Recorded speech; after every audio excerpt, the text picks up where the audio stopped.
Welcome to the Business Scholarship Podcast, interdisciplinary conversations about new works in the broad world of business research. I'm your host, Andrew Jennings. If you like what you hear today, please consider subscribing to the podcast or sharing with others who might like it too. And if you have ideas for future episodes, let me know. My email address is andrew@andrewkjennings.com, and I look forward to hearing from you.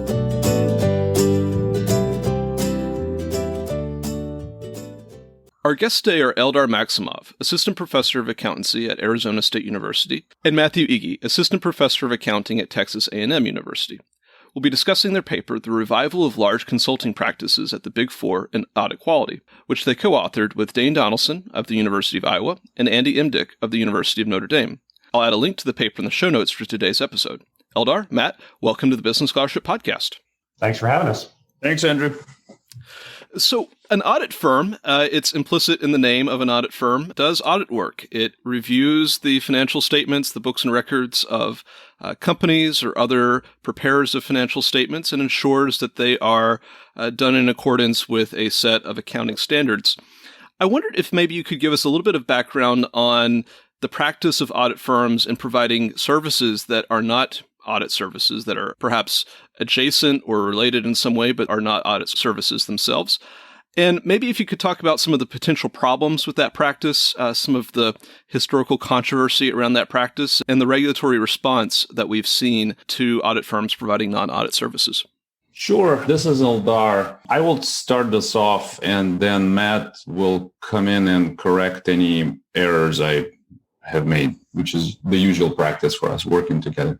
So if you think about auditors and audit firms, these are very smart people. They have great skill sets, leadership ability, and so forth. And they have a lot to offer. And so it's hard to box them in into only providing audit services. I heard one of the partners a while ago say something like, I'm in public accounting not because I love accounting. I'm in public accounting because I have a public heart. They want to provide services to their clients. When they see clients have some issues, they want to help them out. And so that's, on the one hand, what drives them wanting to provide a wide range of services that are not just limited to auditing. On the other hand, of course, audit firms are businesses. What I keep telling my students, they don't do this out of the goodness of their heart. They need to make money to have longevity. And so more money is always better than less. And so somewhere in between, there is this thing that you want to be the biggest, you want to have the bragging rights that you're the one-stop shop, that you have all these services that you can provide, that you have the largest revenues, that you're industry leader in this or that. And so there's also that. And so it's a number of factors that drives this, but that pretty much captures the range. Matt, you want to add anything to that? Sure. Yeah. I mean, I would also just say that audits are mandatory. And so the audit, or at least in the US, and so the auditors, when they're in and providing their audit services, a lot of times it's natural for the auditor to identify other issues or for the client to come to the auditor and say, hey, we'd like to talk about this or that or get your opinion on this. It's just natural because the auditor is already in there. And so sometimes it makes a lot of sense to try to engage the auditor to do other work. They're already knowledgeable about the business. There may be some cost efficiencies to do that. And so I think a lot of times these non-audit services or services that are outside of traditional auditing just kind of happen organically through those processes. Yes. So this is back to Eldar. And so essentially to continue the story, there's clearly the conflict of interest that potentially arises. If you think of auditors as your inspectors who are supposed to identify problems, you don't want your house inspector to also tell you, to be able to identify the work that needs to be done to the house, then perform all that work, and then inspect their own work, right? So that's where, it starts to get, I'm not sure how comfortable I am with the same person doing all of these things. And so that's a conflict of interest. And having said all this, so we just established that auditors are not evil people, that they're doing all these services. They really are professionals who want to help their clients. But then there are all these conflict of interest that are human, that are natural, that they have to deal with. And some research shows that providing certain non-audit services actually helps audits. For example, prior research shows that providing tax services, to Matt's point, when you're there already, you have all this knowledge. you're providing tax services, and then you're doing audits, audit quality actually is higher. So at least there's some evidence showing that. And historically, what happened is the percentage of non-audit services as percentage of revenues that auditors provide has vacillated greatly. We're talking something like in the teens of percentages in the early 80s to over 50% in the late 90s.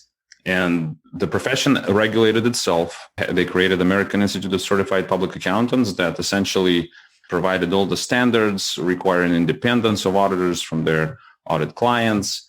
And so there were some boundaries around, hey, you still have to be independent to provide these services, as hard as it was, given that they were providing all these consulting services to their audit clients.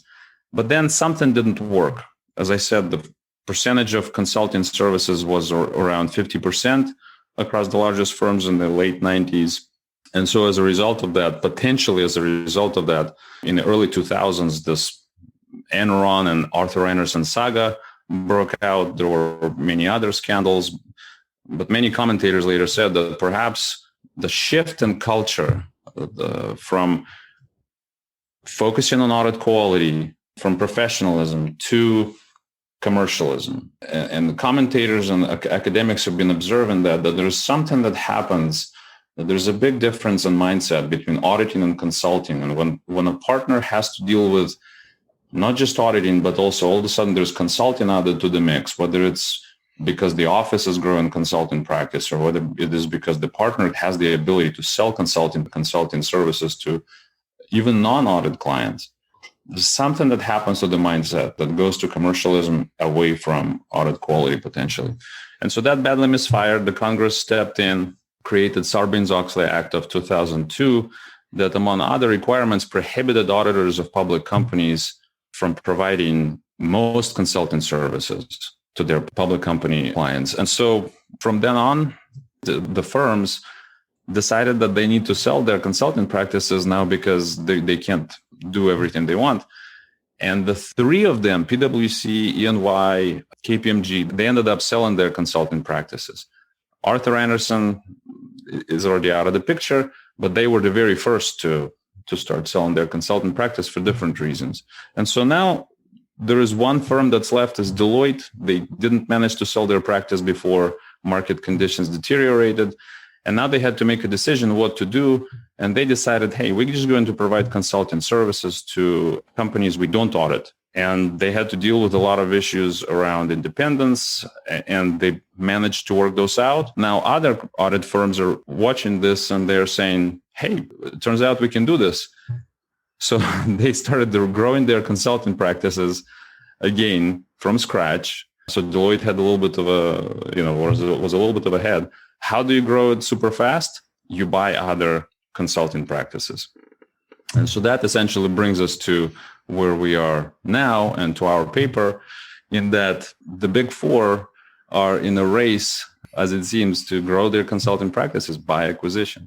So this was a long answer to your question, Andrew. I hope that's what you were hoping for. So this brings us to your paper. And I wondered, what are some of the ways that an audit firm acquiring consulting practices that might provide audit-related services or might provide services that are not audit-related, how can that affect the audit quality at the firms that the auditors are responsible for, their clients?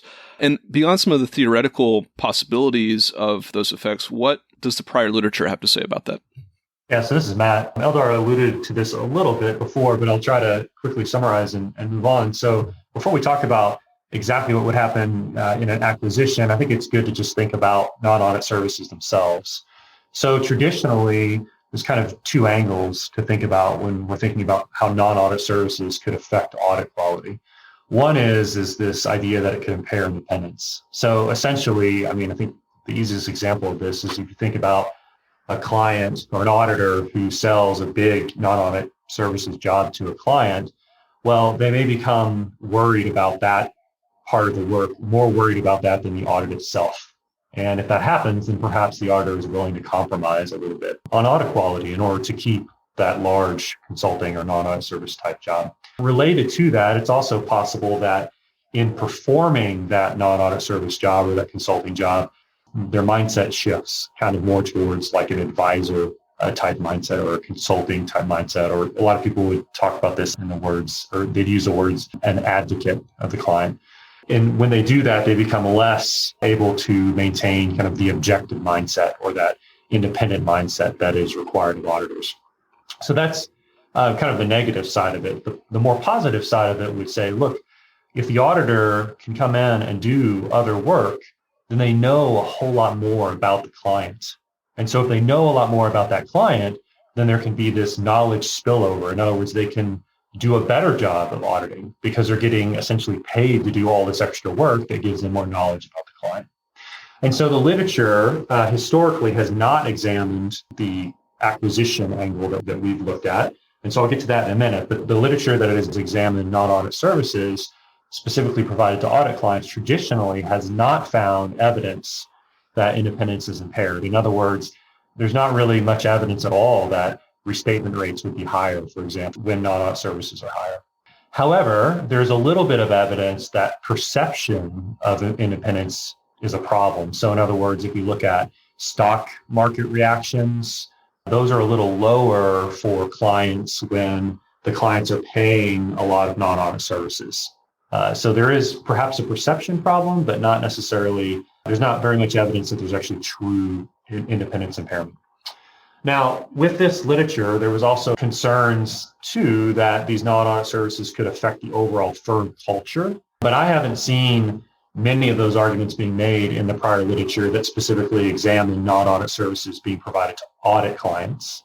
However, these, of course, are very relevant to our current environment. In other words, if you think about non-audit services being provided to non-audit clients, then, well, how could that actually affect the audit? Well, one potential way is the shift in culture, the shift in mindset. And then, of course, we still have the positive angle could still be that there is some type of knowledge spillover, but it's a little different.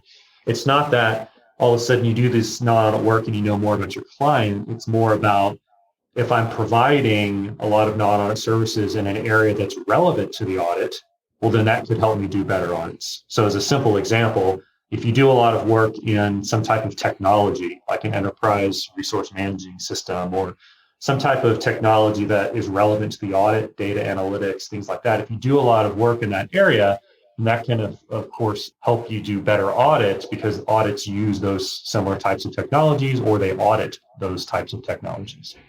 And so specifically as it relates to our setting, when we're thinking about the acquisition of these consulting firms, well, we're thinking about if they purchase a consulting firm, they meaning like the Big Four, if they're purchasing or acquiring a consulting firm that relates to the audit, well, then perhaps there could be some knowledge that's gained through that acquisition and through performing those additional services that could ultimately benefit the audit.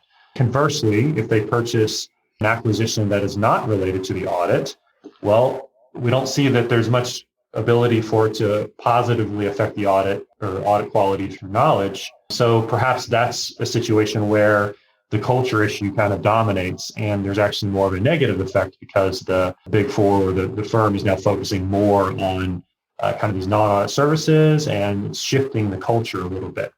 Eldar, do you want to add anything to that?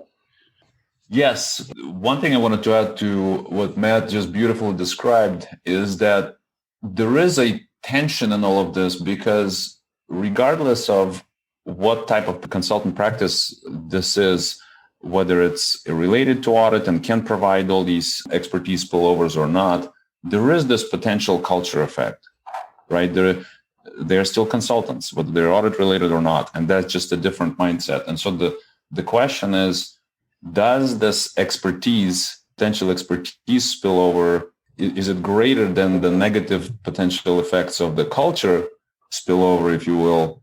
So does that expertise make up and provide actually positive effects on audit quality? That is what we wanted to examine.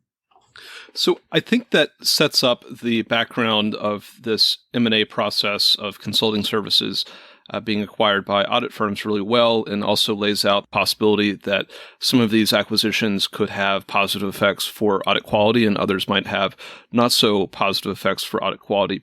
I wondered if, to kind of get to the meat of your paper, if you could maybe introduce the study that you did, some of the research questions that you set out to answer, and how you designed the study. What kinds of proxies did you use for it?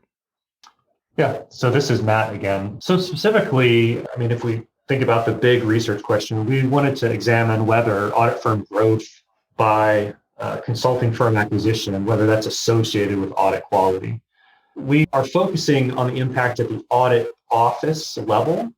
And the reason for that is because the consulting firms are merged into the local audit office. So in other words, if there's a consulting firm that's based in whatever city, in Tampa, Florida, then the Big Four is not going to generally allow that. It's not generally going to lease two different spaces, right? They're going to merge that Tampa, Florida consulting firm office into the local office.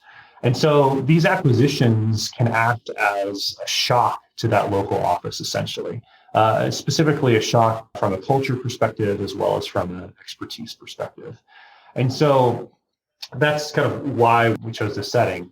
And then we're separately going to analyze or identify the acquisitions as either being related to the audit practice or unrelated to the audit practice. And so we call the ones that are related to the audit practice, we call them ERP acquisitions, just because a lot of the acquisitions relate to enterprise resource planning systems. And those are big systems that companies use to manage their supply chains, record accounting entries, produce financial statements. So these are things like SAP and Oracle Financials and things like that.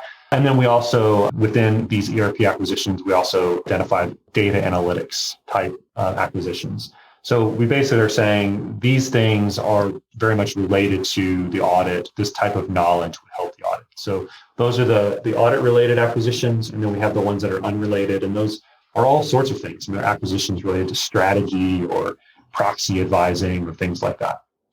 And so we tackle the research question from two different methodologies. And so one of them is this qualitative methodology, which I'll let Eldar talk about in a minute. And then the other is this archival methodology. So from archival, we're going out and we're gathering publicly available data and then running regressions and looking at correlations and trying to make some inferences from that.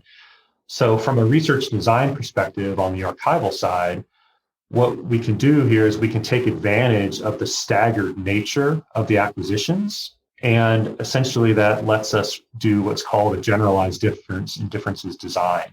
So the basic idea is this, is that when we look at all the acquisitions, they happen at different times and at different places all across the country. And so by doing that, whenever we ultimately look at the correlations that we find, for an alternative explanation to exist, it would have to essentially line up with all the different acquisitions in time and place. So it helps us to make stronger inferences on the archival side. And so specifically, we looked for acquisitions between 2005 and 2015, and then we're going to match the acquisition headquarters location to the nearest auditor office. And then from a proxy perspective for audit quality, our primary proxy is restatements. And so specifically, we looked at whether a given company year is misstated. So are the financial statements misstated when they're released? And so that would be revealed through a subsequent restatement. And so that's our primary proxy. It provides, it's very strong evidence that there was a material misstatement for a given year. We also use some other proxies that are kind of traditional audit quality proxies related to like accruals. We don't really find much there, and those are very noisy. And so our primary inferences are based on the misstatements. So Eldar, do you want to talk briefly about maybe the qualitative methodology? Yes, thanks, Matt. So, Matt just described the archival part of our study. And so the big picture is archival approach helped us identify whether there is a relationship between the acquisitions of these consultant practices and audit quality. The strength of our archival approach is that it can analyze these massive amounts of data and identify, using these proxies, whether there is a relationship. And so then we thought to add some meat to these bones, that I shouldn't minimize the contribution of the archival insights here, but the meat to the bones, meaning the context and the deeper insights into the mechanisms that drive these relationships that archival approach found. And so that's why we thought it would be helpful to also interview partners who did have experiences with acquisitions in some capacity, whether as leaders or they participated in them on the ground in the offices. And so we ended up interviewing 17 audit partners. We ended up identifying these partners, both retired and current partners. About half of them were in leadership positions, either previously before retirement or currently. And of course, all of the interviews that we had with them were confidential, and we felt that they were pretty open with us, partly because of these assurances and partly because they don't really have much to hide here. They believe they're doing the right thing, and they want to understand also how all this impacts audit quality. And so we interviewed them. Why 17? The qualitative approach that we used is called a structured interview approach, meaning a semi-structured interview approach, meaning that there is some structure to these interviews. We have certain questions that we start with, and we keep asking them to partners, but we are also open to new things coming out. And if anything comes out from these interviews that provides insights into the questions of interest to us, then we adjust our questions and we adjust them in subsequent interviews as well until we finally settle on a set of questions. And we stop interviewing people when we don't feel that incremental insights come up anymore.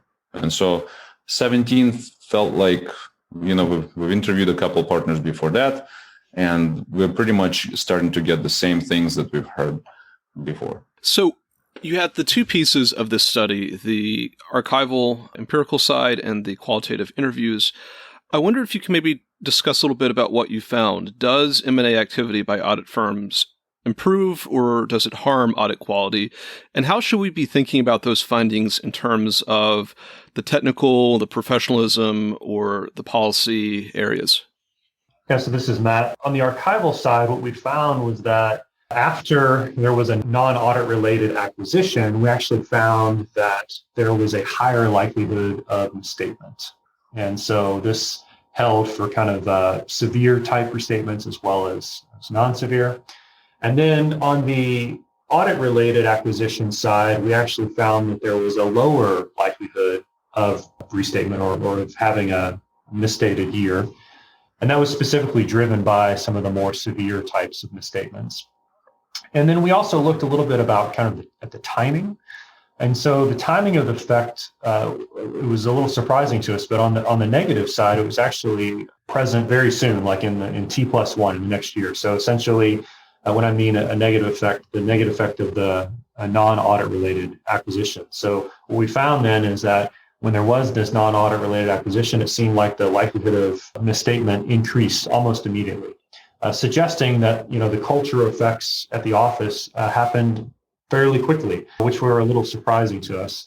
Although there is some literature that would suggest that culture can change relatively quickly. On the audit related side, it seems like the lower likelihood of having a misstatement didn't really come to the surface until starting in about year 3 after the acquisition.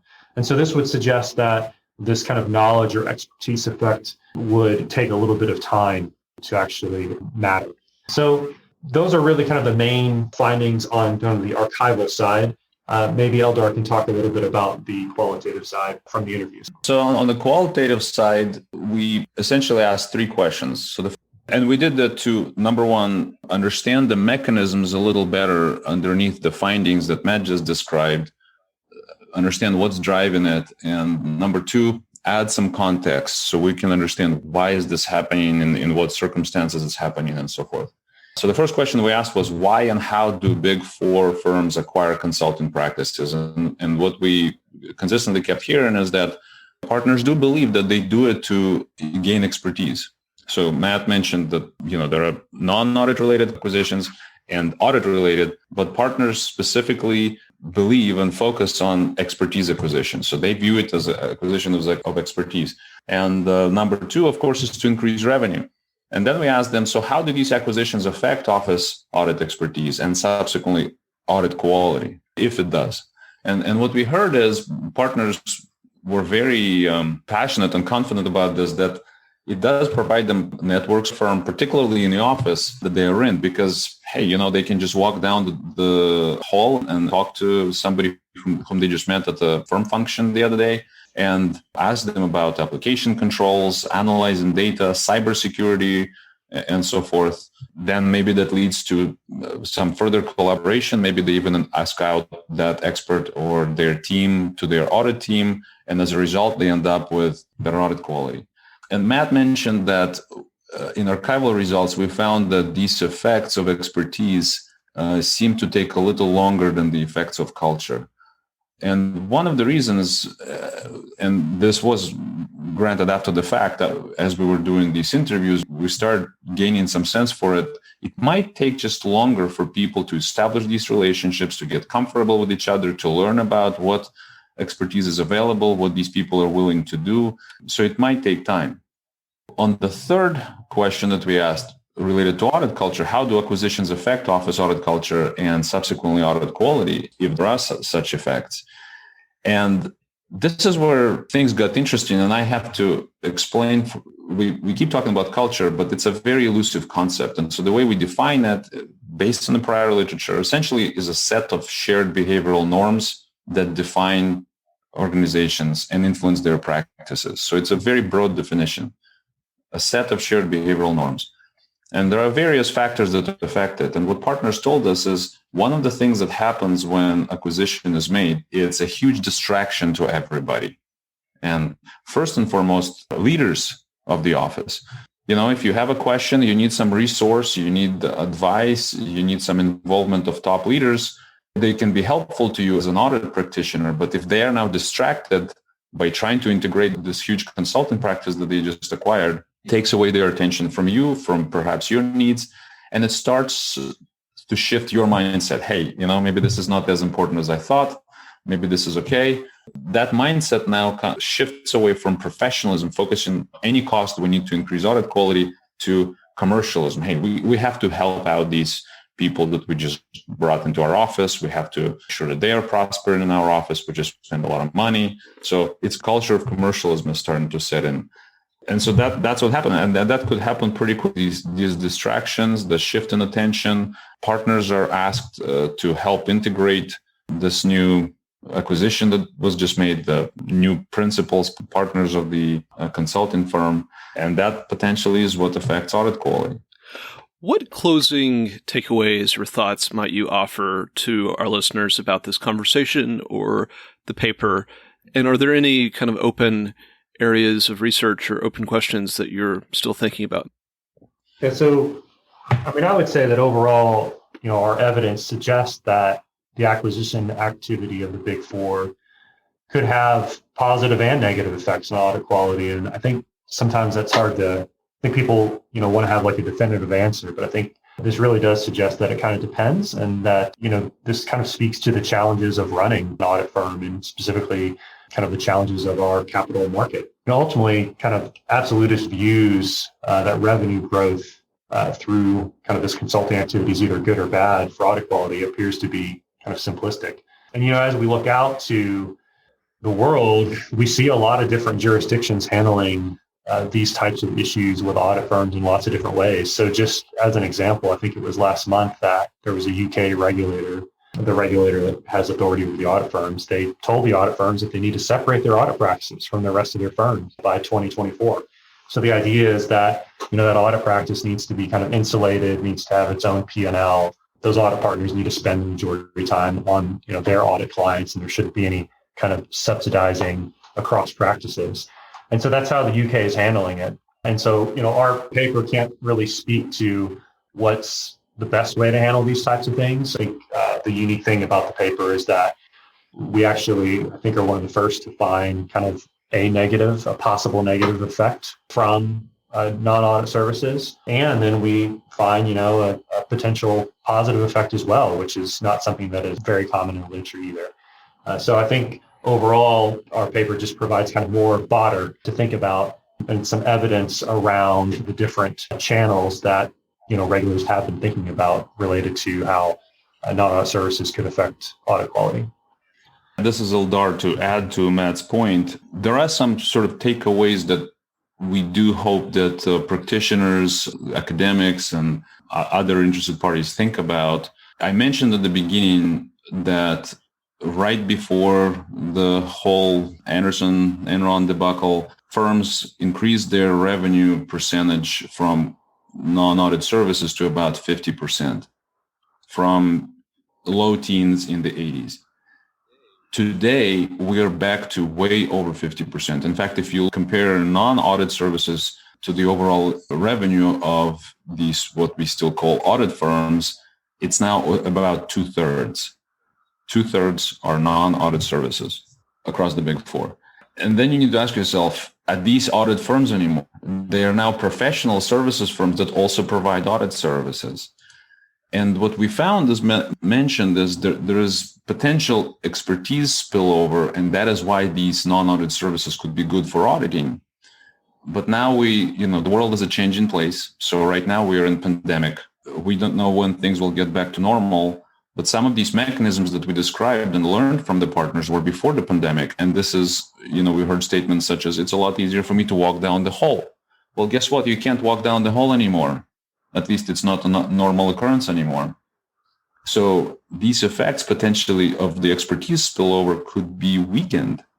So then you have to ask yourself, what are then the effects of consultant practice acquisitions could be?